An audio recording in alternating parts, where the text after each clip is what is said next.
9절입니다. 17장 11절로 19절 한 목소리로 합독해서 읽도록 하겠습니다.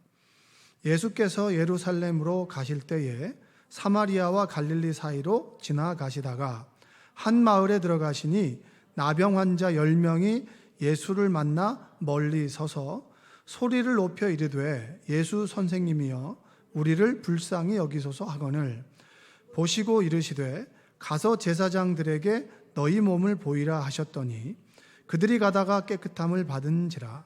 그 중에 한 사람이 자기가 나은 것을 보고 큰 소리로 하나님께 영광을 돌리며 돌아와 예수의 발 아래에 엎드려 감사하니 그는 사마리아 사람이라. 예수께서 대답하여 이르시되 10사람이 다 깨끗함을 받지 아니하였느냐? 그 9은 어디 있느냐? 이 이방인 외에는 하나님께 영광을 돌리러 돌아온 자가 없느냐 하시고 그에게 이르시되 일어나 가라 내 믿음이 너를 구원하였느니라 하시더라. 아멘. 자, 다시 한번 인사해 볼까요? 오늘도 은혜 많이 받읍시다. 81년도부터 92년도까지가 이제 대학 입학 시험이 학력고사였습니다. 학력고사는 선 지원을 하고 후 시험을 이제 보는 그 제도였는데 여기 해당되는 분들이 꽤 많으실 것 같아요. 저도 이제 마지막 끝물에 이제 시험을 본 사람입니다. 그래서 친구들과 함께 6명이 서울에 와서 이렇게 시험을 봤어요. 시험을 보는데 시험을 볼 때마다 꼭 이제 뉴스에 나오는 사람들이 있잖아요. 늦게 오는 사람들이 있잖아요. 그렇죠? 보면은 아마 시험 칠 때 늦게 오는 사람들이 예배 때 늦게 오는 그 사람들이에요. 그러니까 맨날 뭐든지 늦는 사람이 있어요. 그러니까 그 사람들이 어김없이 뉴스에 나왔는데 그때 그 해 뉴스에는 제 친구가 나왔습니다. 노량진 경찰서에 있는 그 오토바이 하는 그 경관 있잖아요.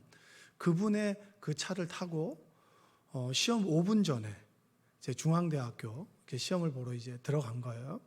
저는 몰랐는데 이제 저는 그날 시험을 보고 그 다음 날에 성경 시험을 또 봐요. 성경 시험하고 면접을 보기 때문에 그거 공부한다고 이제 뉴스를 볼 틈이 없었는데 알고 보니까 제 친구가 뉴스에 나왔더라고요.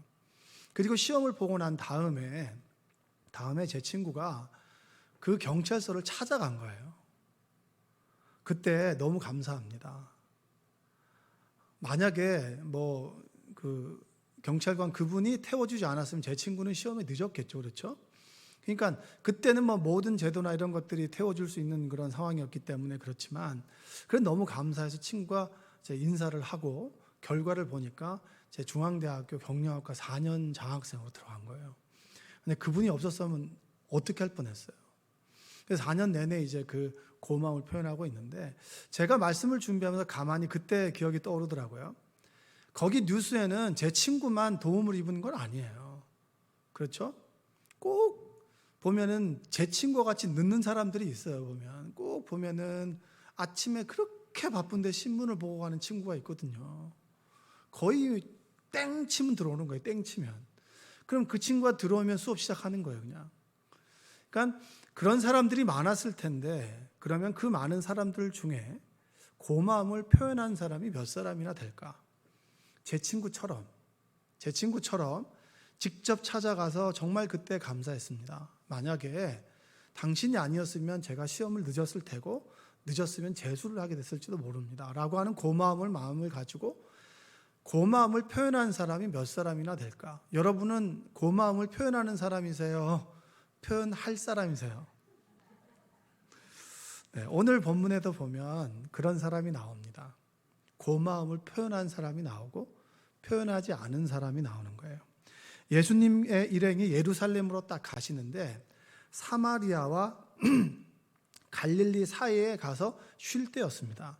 이 얘기를 왜 하냐면 그 장소가 갈릴리에 있는 유대인들과 그리고 사마리아 사람들 두 부류가 함께 모여 있는 곳이라고 하는 것을 이야기하는 거예요. 그게 나중에 이제 중요한 부분으로 나오겠죠. 그래서 그때 쉬고 있는데 나병 환자, 한센병 환자 10명을 만나게 됩니다. 몇 명을 만난다고요? 10명을 만나요. 10명을 만났는데 그 한센병자라고 하는 사람들의 삶이 어땠냐면, 예전에 그 벤허라고 하는 소설에 보면 그들의 삶에 대해서 묘사합니다. 그 한센병 환자들을 시체와 다름없다고 생각했어요, 사람들은.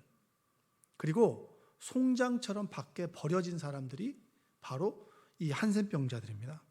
그리고 사랑하는 사람들과 말을 할 때, 가족들과 말을 할 때 멀찍이 서서 외치듯이 이야기를 해야 되는 거예요. 그러니까 예수님께도 얘기할 때 멀리 서서라고 하는 말이 왜 나올까요? 누군가에게 이야기할 때 가까이 서서 이야기를 못하는 거예요. 멀리 서서 큰 소리로 이야기를 해야 자신의 의사를 전달할 수 있는 사람들입니다. 성전의 예식과 회당에는 갈 수가 없고, 그리고 공동체에서는 배척당한 사람들이 바로 이 한센병자입니다. 그리고 해진 옷을 입고 내가 부정하다라고 얘기할 때만 입을 뗄 수 있는 거예요. 그 외에는 입을 가리고 멀리 서서 다른 사람들과 이야기를 해야 되니까, 당연히 다른 사람들과 이야기할 때 큰 소리로 이야기할까요? 작은 소리로 이야기할까요? 큰 소리로 이야기하죠. 그런 사람들이 한센병자였어요. 소망이 없는 사람들. 죽기는 두려웠지만 삶에 대한 소망이 없는 사람들이 그 당시에 한센병자였다라고 하는 거예요. 그 사람들이 예수님을 딱 만났을 때 그들은 뭘 원했을까요? 이 사람들이 멀리 떨어져 있지만 이분이 용하다라고 하는 이야기를 들었잖아요. 여러분 뭐 병원 가실 때 한 번씩 물어보잖아요. 이 병원이 어떤가. 그래서 만약에 모르는 사람들이 인터넷 검색하고 리뷰를 꼭 보잖아요. 근데 별 5개 중에서 하나가 있으면 가요, 안 가요? 안 가죠. 그러니까 진짜 여러분 별표 좀 많이 해주세요, 사람들한테. 함께 살아야 되잖아요. 좀 부족하면 덮어주고 그냥 별 5개 해주고. 저도 음식 시켜 먹을 때 무조건 배달할 때 이거 하고요. 음식점 이거 하고요. 무조건 별 5개 해줘요. 이 얼마나 수고하겠습니까? 자, 그런 사람들이 예수님을 만났습니다. 예수님을 만나서 예수님으로부터 원하는 게 뭘까요? 나도 내 가족과 함께 살고 싶은 거예요. 나도 누군가하고 이야기를 할 때 입을 가리지 않고 편안하게 이야기하고 싶은 거예요. 나도 가족과 함께 사랑을 나누면서 시체와 송장 같은 취급이 아니라 하나의 인격체로 취급받는 사람으로 살아가고자 하는 열망이 그들에게는 있었던 거죠. 그러면 무엇인가 지푸라기라도 잡고 싶은데 그분이 누구였냐면 바로 예수님이에요. 여러분, 하나님의 역사는 만남을 통해서 일어납니다. 뭘 통해서 일어난다고요? 그래서 여러분, 우리가 늘 기도해야 되는 것 중에 하나가 뭐예요? 만남의 복이잖아요. 좋은 교회를 만나고, 좋은 목사님을 만나고, 좋은 성도님을 만나고, 또 좋은 남편을 만나고, 좋은 아내를 만나고. 보통 이 정도 하면 아멘을 좀 하시던데, 이렇게 굉장히 작심하셨나 봐요, 아주. 네? 얼마나 만남의 복이 중요해요. 어느 날 생명나무 교회를 딱 들어왔는데 갑자기 찬양 한 소절이 딱 들어오는데 내 마음이 확 열려요. 그때 우리는 하나님을 만난 거잖아요. 하나님의 역사는 만남 가운데 일어나게 된다라고 하는 겁니다. 그들이 주님에게 고백했어요. 우리를 좀 불쌍히 여겨 주시옵소서. 나를 좀 불쌍히 여겨 주세요. 나의 불쌍한 사람입니다. 그 얘기는 뭘까요? 나에게 관심을 좀 써 주십시오. 다른 사람들처럼 터부시하고 그냥 눈빛도 마주치지 않고 지나가는 사람이 아니라 나에게도 좀 관심을 써 주십시오. 여러분, 지금 코로나 시대를 살아가면서 우리가 정말 관심을 둬야 되는 것은 뭐냐면 소외된 사람들입니다. 내가 잘 어울리는 사람들 말고 갑자기 하나님께서 떠올려 주시는 그 사람, 한번 연락해보고 싶은 그 사람에게 전화 한 통화 하는 거, 그게 여러분 어떻게 보면 관심이고 사랑입니다. 몇 주째, 몇 달째, 그리고 거의 1년 가까이 얼굴을 보지 못한 성도들이 있습니까? 없습니까? 그들이 떠오를 때 그들에게 전화 한번 해보고 잘 지내고 계시냐고, 늘 기도하고 있다고, 온라인 예배 드리시냐고 한마디 물어봐 주는 게 관심 아니겠습니까? 바로 나를 불쌍히 여겨달라고 하는 말은 주님, 나를 좀 관심 좀 써주세요.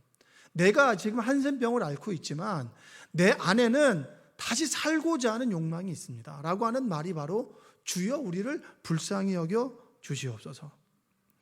병으로 이제 병 때문에 수술받고 회복하고 아픈 사람들과 이야기를 나누다 보면 정말 고마워하는 사람이 있어요. 누구냐면 나를 위해서 기도해 주는 사람이에요. 나에게 전화 한 통화 해주는 사람이에요. 그게 바로 우리 공동체 아니겠습니까?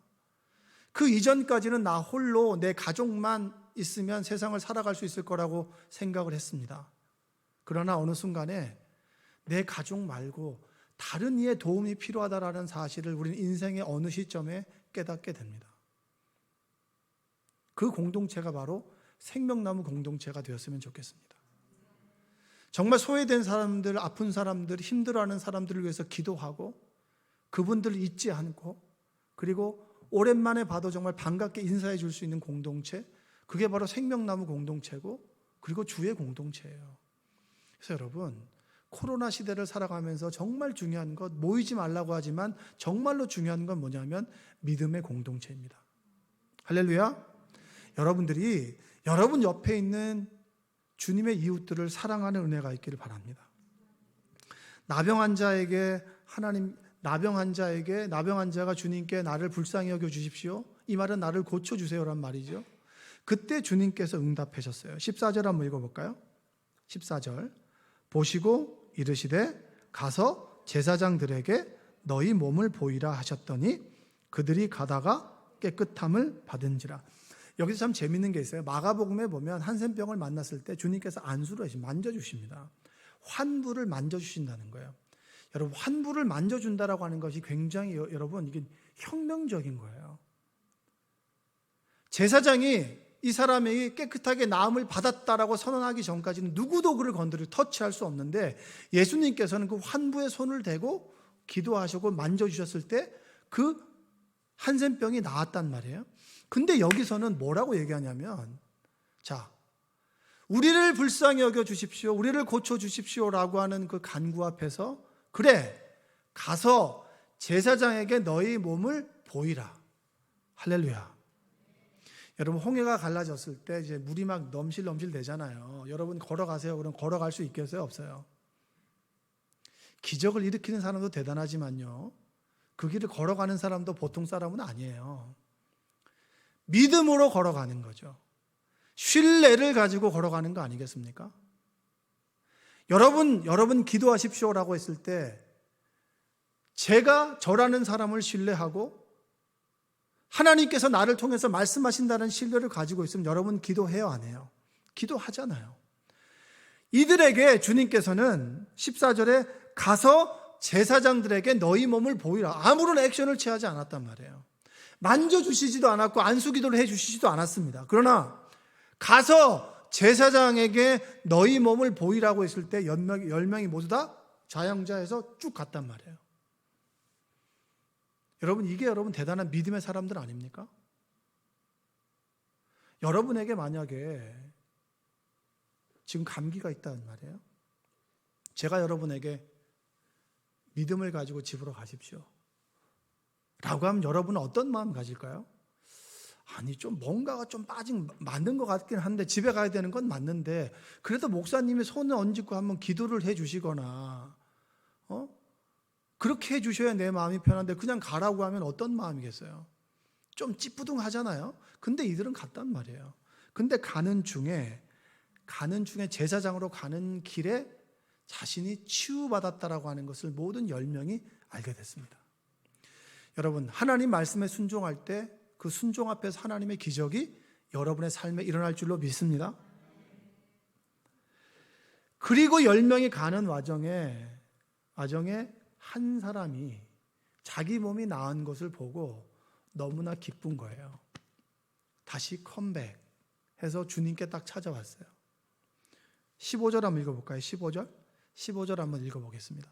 15절. 그 중에 한 사람이 자기가 나은 것을 보고 큰 소리로 하나님께 영광을 돌리며 돌아와. 10명이 나왔는데 9명은 갔어요. 1명은 컴백했단 말이에요. 예수님께서 그를 딱 보고 난 다음에 야, 나머지 9은 어디 갔냐? 분명히 10명이 나왔을 텐데 9명은 어디 가고 너 혼자만 찾아왔냐? 이 얘기를 하는 거예요. 여러분에게 한번 질문을 해볼게요. 그러면 9명은 감사하지 않았고 1명만 감사한 건가요? 가다가 자신의 병이 나았다라고 하는 것을 10명이 모두가 알았단 말이에요. 1명만 안 게 아니에요. 몰래 혼자 빠져나와가지고 예수님 감사합니다 라고 했던 게 아니란 말이에요. 10명이 나왔는데 9명은 그대로 그 길을 갔고요. 1명이 돌아왔단 말이에요. 그러면 1명만 감사했습니까? 10명이 다 감사했을까요? 10명이 다 감사하죠. 아니, 내 병이 나았는데 얼마나 감사해요. 얼마나 고마워요. 근데 중요한 건 10명이 나았는데 1명이 돌아왔단 말이에요. 그래서 나머지 9은 어디에 있느냐라고 물은 거예요. 10명이 감사하지 않은 건 아니에요. 10명이 모두가 감사했죠. 근데 중요한 건 돌아온 사람은 한 사람이라는 얘기예요. 여러분, 감사가 뭔 줄 아십니까? 내 병이 나았어요. 내 삶의 문제가 해결됐습니다. 내가 이렇게 건강을 회복하게 됐어요. 그리고 관계 어려움들이 풀어지게 됐습니다. 그럼 우리가 뭐 하죠? 감사한다라고 하죠. 여러분, 감사가 내 마음이 기쁜 것이 감사가 아니라 여기서 말하는 것은 뭐냐면, 은혜 받은 내가 병고침을 받아서, 내가 은혜를 받아서 내가 병고침을 받아서 기쁘죠. 기쁜 나 자신에 집중하는 것이 아니라 기쁨을 준 그의 상대방에게 집중하는 것이 감사라고 성경은 이야기해 주고 있는 거예요. 그래, 감사하지, 감사하지, 감사하지. 그래, 저분이 나를 고쳐주셨어. 감사하는 건 맞아요. 감사한 나 자신에 집중하는 것이 아니라 감사한 나 자신의 기쁨을 보고 기쁨을 준 상대방에게 감사를 표현하는 것이 진정한 오늘 본문에서 말하는 감사라고 하는 것입니다. 우리는 모두가 하나님께서 내 병을 고쳐주신 감사한다라고 하죠. 이것은 불완전한 감사라는 거예요. 무언가 빠진 감사라는 거죠. 진정한 감사는 무엇이냐? 내가 은혜를 받고 보니 너무 기쁜데 은혜를 준 그분이 너무 감사한 거예요. 왜? 나는 자격이 없는데. 여러분, 이들이 한 건 나를 불쌍히 여겨주세요라고 한마디 한 것뿐인데 그 한마디에 감동하여 병을 고쳐준 사람이 누굽니까? 주님이잖아요. 주님에 집중하는 거죠. 나 자신이 아니라 너에게 집중하는 것이 감사라고 하는 겁니다. 여러분, 혹시 다른 분들로부터 선물을 받아본 적 있으세요? 다 있으시죠? 아니, 그분이 나에게 선물을 준 이유가 뭐예요? 없어요. 그러나 그분이 나를 생각해서 선물을 챙겨주고 밥 한 끼를 사주고 뭐 반찬 맛있는 거 있으면 챙겨다 주고, 그걸 받는 그 순간에 먹는 기쁨이 감사가 아니라 이것을 만들기 위해서 수고하고 헌신하는 그분에 집중해서 그분에게 감사의 말을 드리는 것, 표현을 하는 것이 바로 이 본문에서 말하는 감사라고 하는 겁니다. 감사는 내가 아닌 너를 기억하는 마음과 태도예요. 한번 따라서 해볼까요? 감사는 내가 아닌 너를 기억하는 태도입니다. 옆에 사람한테 고백하세요. 시작.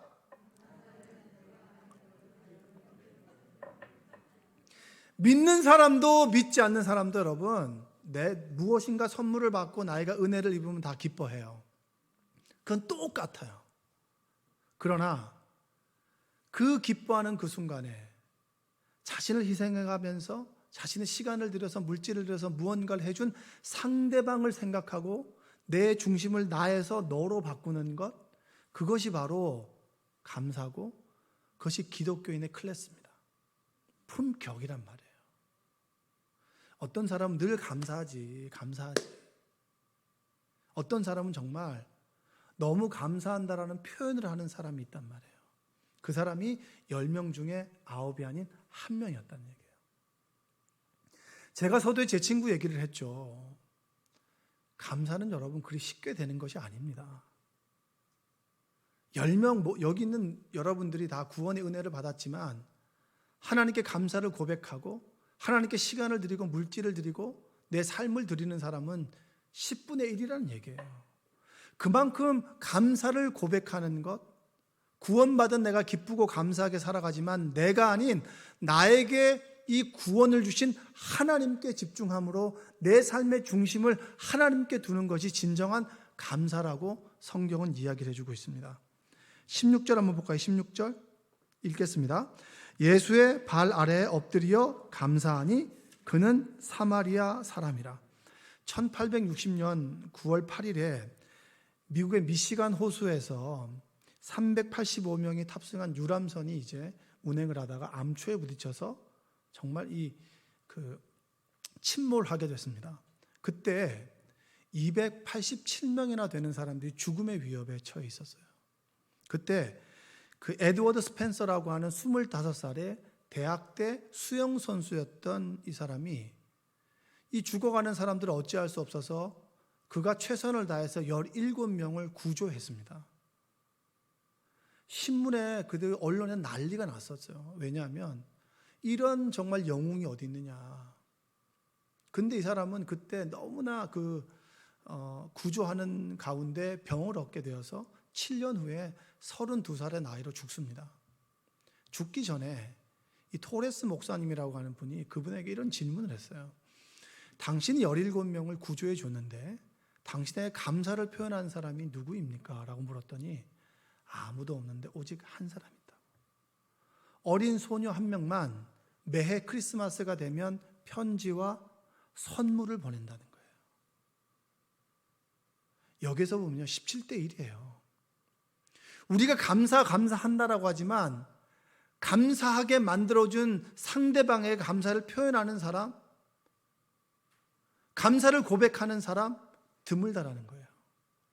우리가 하나님께 은혜를 받았지만 은혜를 고백하고 내 삶을 드리고 시간을 드리고 물질을 드리는 사람은 없다라는 거예요. 그만큼 적다라는 거예요. 전 여러분들이 하나님께 감사를 고백할 수 있기를 원합니다. 따라서 감사는 표현하는 것입니다. 그래서 감사는 의지고 감사는 선택입니다. 조엘 오스틴 목사의 행복의 힘이라는 책에 보면 이런 말이 있어요. 행복은 선택이다. 뭐라고요? 행복은 선택이다. 그럼 여러분, 행복하기로 내가 결정하는 거예요. 내가 오늘 이 시간에 행복하기로 결정하는 거예요. 왜냐? 안 좋은 생각들도 있지만 좋은 것들이 있다면 좋은 것들을 선택하는 거죠. 그럼 감사는 뭘까요? 감사도 선택하는 거예요. 내가 오늘 이 시간에 감사하기로 선택하는 거죠. 일이 꼬여 있어요. 그러나 공기가 있고 가족이 있고 나를 사랑해 주는 사람이 있고 기도해 주는 사람이 있다면 그럼 감사를 선택하자. 그래서 여러분, 감사는 의지입니다. 한번 고백하겠습니다. 시작. 감사는 의지입니다. 여러분, 오늘 10명 중에 9은 가고 1명은 돌아왔죠. 그가 했던 감사는 어떻게 표현했을까요? 감사를 즉시 표현했어요. 어떻게 표현했다고요? 여러분 생각해 보세요. 9명의 사람들이 병이 나았으면 제사장에 가서 병이 나았다함을 받고 그들은 어딜 가고 싶었겠어요? 가족들과 먼저 가고 싶었겠죠. 가족들과 함께 시간을 나누고 그리고 감사한 마음을 가지고 선물이라도 하나 가져다가 예수님께 드렸던 사람이 있었을까요? 없었을까요? 전 있었을 것 같아요. 근데 주님께서 나머지 9이 아니라 1명에 집중했던 거예요. 빈손으로 그냥 온 그 1명에 집중한 거예요. 왜냐? 그런 그 기쁨의 순간에 가장 소중한 기쁨을 준 사람에게 집중했기 때문에, 바로 그 사람에게 즉시 표현했기 때문에 그를 9은 어디 가고 너만 있느냐? 구원이 너에게 이르렀다. 내 믿음이 너를 구원했다라고 얘기를 하는 거예요. 여러분, 감사는 즉시 표현하는 겁니다. 할렐루야. 자, 따라서 해볼까요? 감사는 즉시 표현하는 겁니다.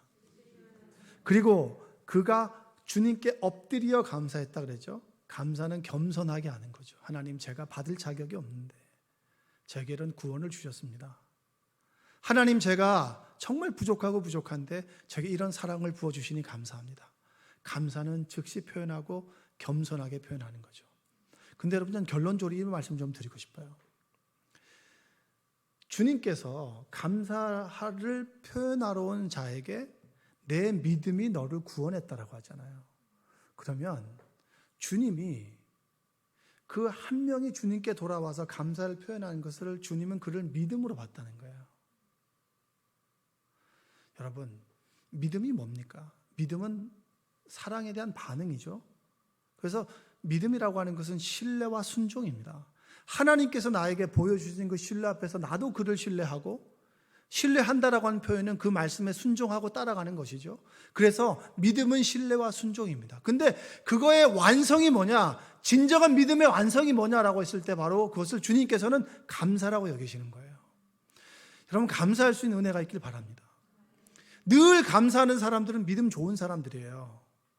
근데 믿음이 있다 하고도 감사하지 못하고, 기도한다고 하면서도 감사하지 못하고, 예배를 그렇게 열심히 참석하지만 내 입술에 감사가 없고 불평과 불만이 있다면, 여러분, 우리는 믿음이 없는 사람이라고 주님은 본다는 겁니다. 찰스 스펄전은 이런 얘기를 했어요. 사람들은 은혜는 물에 새기고 원수는 바위에 새긴다. 은혜를 쉽게 잊어먹는 거예요. 은혜는 물에 새기고 원수는 바위에 새긴다. 저 사람이 나에게 한마디 상처 준 말은 끝까지 기억하면서 나에게 은혜를 베풀어 준 사람, 나에게 은혜를 준 하나님은 쉽게 잊어버리는 것이 바로 우리이기에, 여러분, 감사는 극히 의지를 가지고 표현해야 되고, 그리고 감사를 선택해야 되고, 그리고 늘 감사하는 습관을 가져야 되는 것이 바로 그리스도인이라고 하는 겁니다. 여러분, 지금 우리는 추수감사주일까지 한 40일 좀 넘게 불평제로, 그리고 오직 감사, 먼저 감사, 뭐죠 이게? 일단 감사, 죄송합니다. 일단 감사를 지금 하고 있는데 저는 계속 이걸 차요. 처음에는 샤워하고 난 다음에 꼭 이걸 빠뜨리더라고요. 그래가지고 제가 늘 습관적으로 벗어놓고 나오면은 계속 채우고 있어요. 그래서 불평불만 하다가 딱 보면 아찔한 거예요. 우리가 이거를 통해서라도 감사할 수 있는 습관을 갖자라는 거예요. 왜냐? 주님은 감사를 믿음으로 보고, 감사는 믿음의 완성이기 때문입니다. 원수, 나에게 상처 준 사람은 끝까지 기억하면서 은혜 준 사람은 기억하지 못하는 삶이 우리 아니겠습니까? 그 사람이 나머지 9 아니겠어요? 여러분, 나머지 9이세요? 아니면은 믿음으로 고백한 한 사람이세요? 전 여러분들이 정말 하나님께 믿음으로 감사를 고백할 수 있기를 원합니다. 한번 생각해 보세요. 코로나 시절 가운데 우리는 예배하죠. 어떤 교회는 코로나 시작되면서 주일 예배 한 번만 드린다고 하더라고요. 근데 감사한 것은 우리가 새벽 예배를 드리고 수요 예배를 드리는데 그래도 이 인원이라도 나오는 게 얼마나 감사해요. 어제 청년하고 이제 같이 밥을 먹는데 확실히 코로나 전에는 수요 예배 때 사람이 많았다는 거예요. 근데 코로나가 시작되면서 사람이 조금 그때보다는 적죠. 그래도 우리 교회는 많이 나오는 거예요. 한번 주의 한번 들어보세요. 꽤 많이 나온 거예요, 여러분. 수요 예배 자체를 안 하는 교회들이 태반이고요. 새벽 예배를 하지 않는 교회들이 태반인데 우리는 그래도 새벽 예배 한 30여 명 나오고요. 그리고 수요 예배 한 50여 명 나와요. 얼마나 감사한 겁니까? 이분들이 기도로 성전을 지켜나가고, 이분들이 기도로 감사를 표현하고, 이분이 믿음으로 감사를 표현하고 있다라고 하는 거. 그래서 교회가 여러분들 기도를 통해서 움직여지고 있는 거예요. 얼마나 감사합니까? 그래서 제가 그 얘기를 했어요. 예배 드리지 않는 교회도 많은데 수예배 드리는 게 얼마나 감사하냐. 그리고 찬양단 너무 대단하다. 늘 이렇게 함께 하잖아요. 그렇죠? 그리고 지금 드럼 치는 우리 신학생, 그 다음에 우리 찬양 인도하는 신학생들 얼마나 열심히 합니까? 그전보다 오늘이 낫고 오늘보다 내일이 더 낫겠죠. 얼마나 감사합니까? 어제보다 오늘이 죽을 쓰고 그 다음에 오늘보다 내일이 더 죽을 쓰는 게 아니라 점점 더 나아지고 있잖아요. 그게 얼마나 감사한 겁니까? 부족한 사람들이 함께 모여서 받은 은혜를 나누고 고백함으로 서로 기쁨 안에 성장해 나가는 삶이 바로 그리스도인이고 생명나무 교회입니다. 여러분, 감사는 의지예요. 주변의 사람들 한번 보세요. 불평을 많이 합니까? 감사를 많이 합니까? 감사는 믿음이 있는 사람은 할 수 있고요. 의지를 가지고 있는 사람만 감사할 수 있는 거예요. 여러분은 이 1년 어떻게 보면 작년 추수감사주일 이후부터 그리고 오늘에 이르기까지 어떤 감사를 드렸습니까? 추수감사주일에 여러분들은 어떤 감사를 하나님께 드리기를 원하세요? 늘 받기를 원하세요?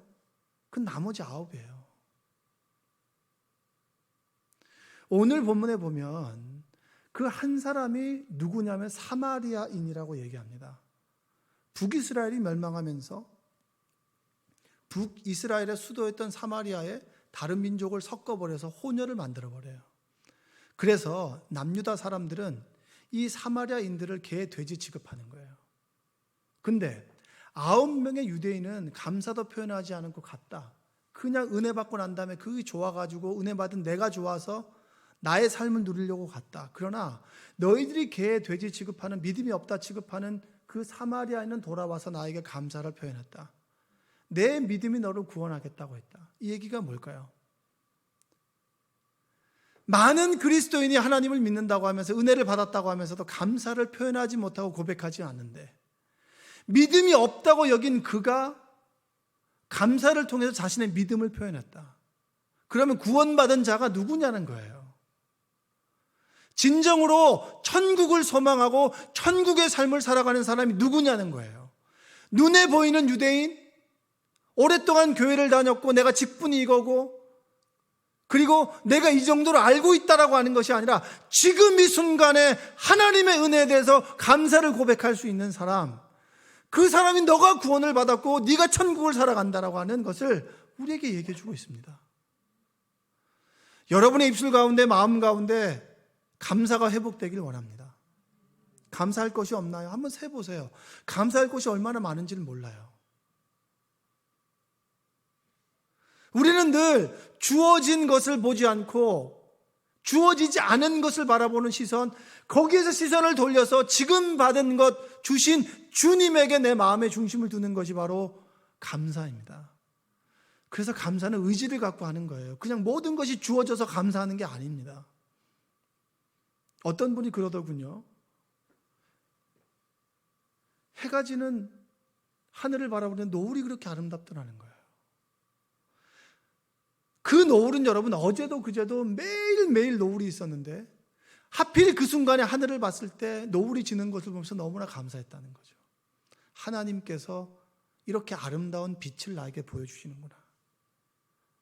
그렇게 찾는다면 여러분 우리는 끊임없는 감사를 찾을 수 있습니다.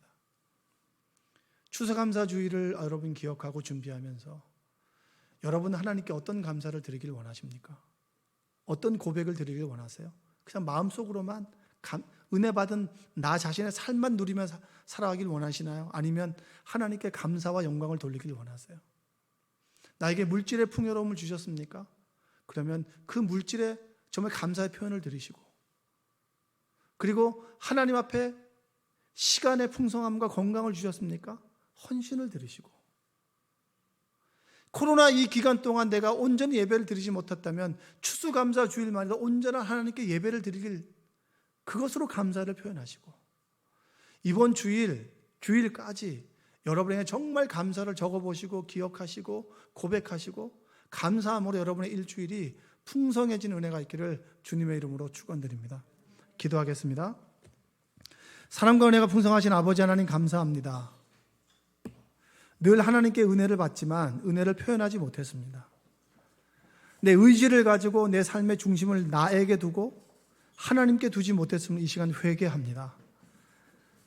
받을 자격이 없는 나에게 하나님 은혜를 베풀어 주셨는데, 풍성한 풍요로움을 주셨는데 늘 더 받지 못해서 더 간구하는 그런 어리석은 믿음이었다면 이제 나에게 주신 것에 감사하고 하나님께 온전히 표현할 수 있는 의지를 가지고 감사할 수 있는 그리스도인 되도록 주님 도와주시옵소서. 세상의 모든 사람들이 불평과 불만한다 할지라도 생명나무 교인들은 의지를 가지고 감사를 표현하도록 주여 도와주시옵소서. 하나님께 내 삶의 중심을 두도록 주님 인도하여 주시옵소서. 예수님의 이름으로 기도합니다. 아멘.